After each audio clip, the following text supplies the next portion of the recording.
Toastmasters and welcome guests. This is what it feels like to be up here. Not too bad.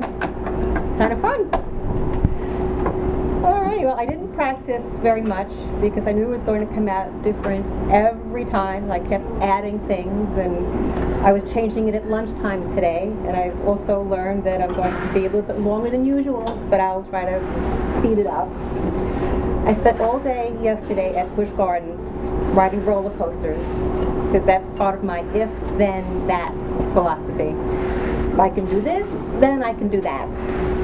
And for me, it's all about facing fear. Whether it's skydiving or crossing the room at a cocktail party to talk to that cute guy that I'm crazy about. On the fear factor scale, it's talking to the cute guy, skydiving, and then it's roller coasters. And that's why I'm here, to face another fear. And the nicest part about public speaking is that you don't end up with bad hair. And I had no idea what to expect, but I'd finally be standing up here. I knew I wouldn't run out of things to say because I can talk anyone into a coma. And anyone who's ever gotten an email from me knows that I can go a little Andy Rooney and just go on and on and on. And I don't really feel nervous now, but that could very well kick in later. So if I suddenly lose all power of speech and go deer in the headlights, or if I get to breathe and turn blue, I'll just need someone to give me a poke to start me up again. And time may very likely lose all meaning for me, and when I'm finished, I'll have no idea what I just said. So I'll have to watch the rerun on YouTube, and Gareth, I thank you again for making the recording for me. And I knew one day I would have my big moment on YouTube, and I've already promised a bunch of real special folks to send them the link. And I've made it through a few tabletop questions and conducted some anti-money laundering training at work, so I should live to tell the tale of the Icebreaker. And I know the purpose of this is to tell you about myself and pretty much explain how I got here. The problem is, there isn't really a reasonable explanation for me. Maybe my mother was exposed to massive amounts of laughing gas while she was pregnant, and to the best of my knowledge, though, I haven't had any major head injuries. Well, to get down to the nitty-gritty, I thought I would just start with my life here in Florida, because this is where I became my authentic self. The first 40 years of my life are pretty much the usual mix of good and bad, but overall a buzzkill. So I'll sum it up by saying I'm all that's left of a bizarre childhood and just go on from there. And having said that, moving to Florida in '98 was the start of a total life do-over. I was married when I got here, then the wheels fell off, and now I'm not, but I have a wonderful son. And it was a long series of bizarre events that got me here. If I was to pass my old New York self on the street, we would not recognize each other. And first, I am going to answer a few common questions that people tend to ask me. And that involves this. And the first thing I'm going to show you is the emergency clown nose. And it's appropriate for two reasons, because you have to be seriously unserious to own one.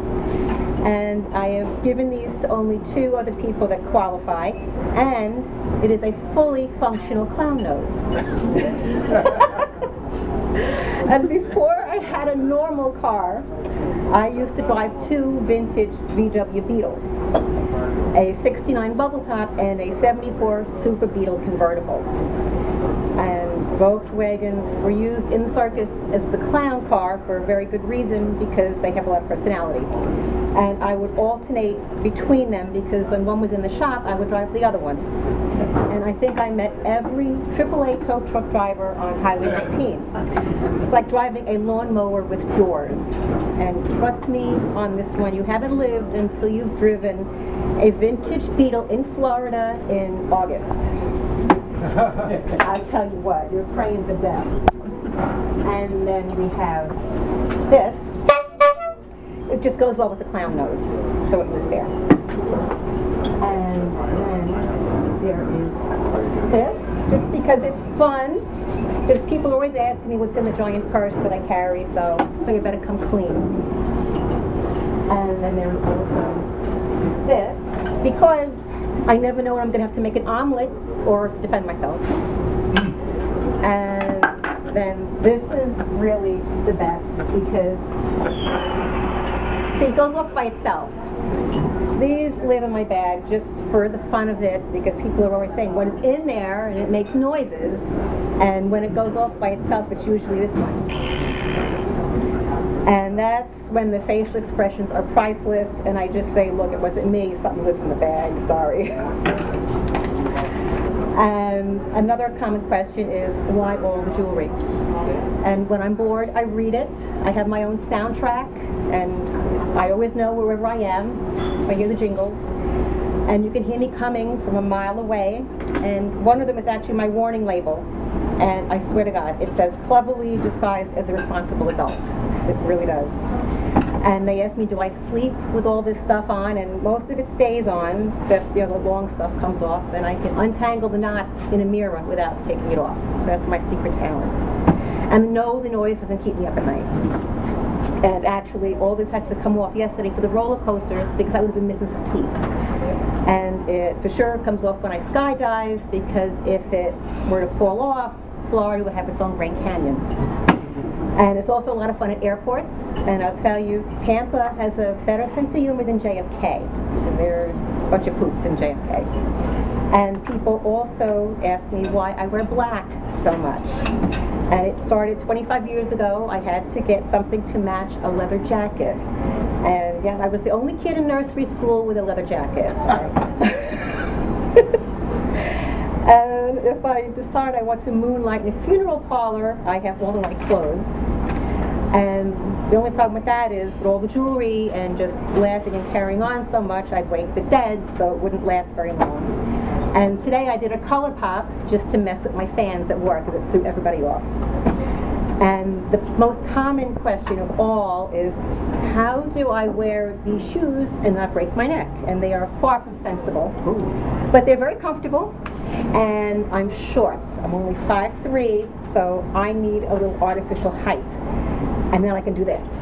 And it just cracks people up because I know some very tall people, and when I do the drop, it's just hysterical. But then, the cubicle walls are higher, the doorknobs are higher, but it is, for sure, that is one crazy shoe.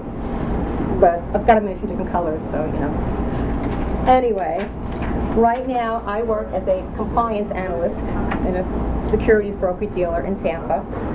And it was quite a career change since I worked for Avis Rent-A-Car back in New York for a lot of years.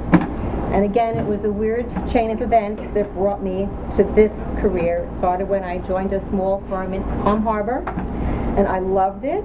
And I was told all I needed to do was pass the Series 7. Like, great, I'll jump right on that, no problem.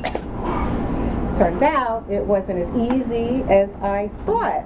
I'd been told it's the same caliber as the bar and the CPA exam. So I wanted it so much, I just got hypnotized and blasted right through it. And I do have some other unusual study methods, aromatherapy, subliminal CDs, and just, studying on the Stairmaster.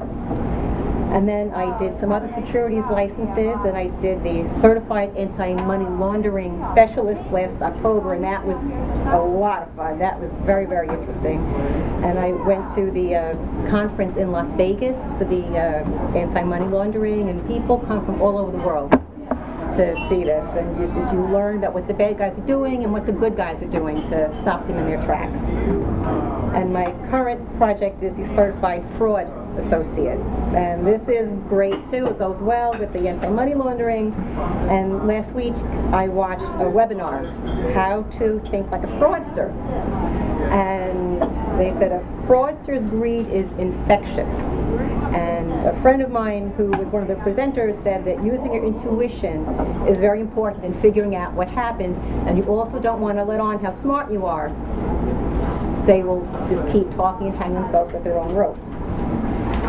And I also had the unusual distinction a few years ago of being the second oldest working Hooters girl. And I recommend everybody, if you have the chance, work in the restaurant industry. It's very interesting. You learn about human nature. And I also learned you tip the guys in the kitchen because they will take care of you. And I never spilled beer or dropped any wings, but I couldn't pass it up. Somebody came in and just ordered fries, and they always would push you, do you want fries with that? Couldn't help it. They got their fries, and I said, would you like fries with that?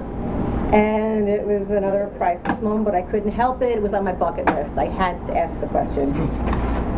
And I believe in facing your fear. That's the red light.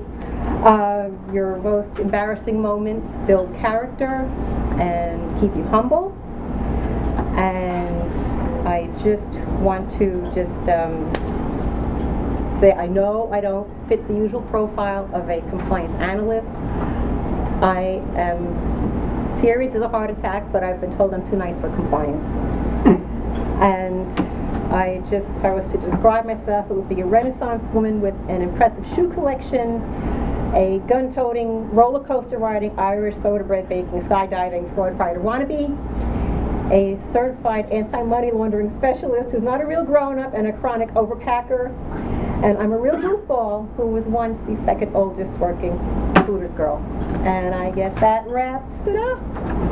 And one thing I do want to say, the impossible can happen because pigs really do fly.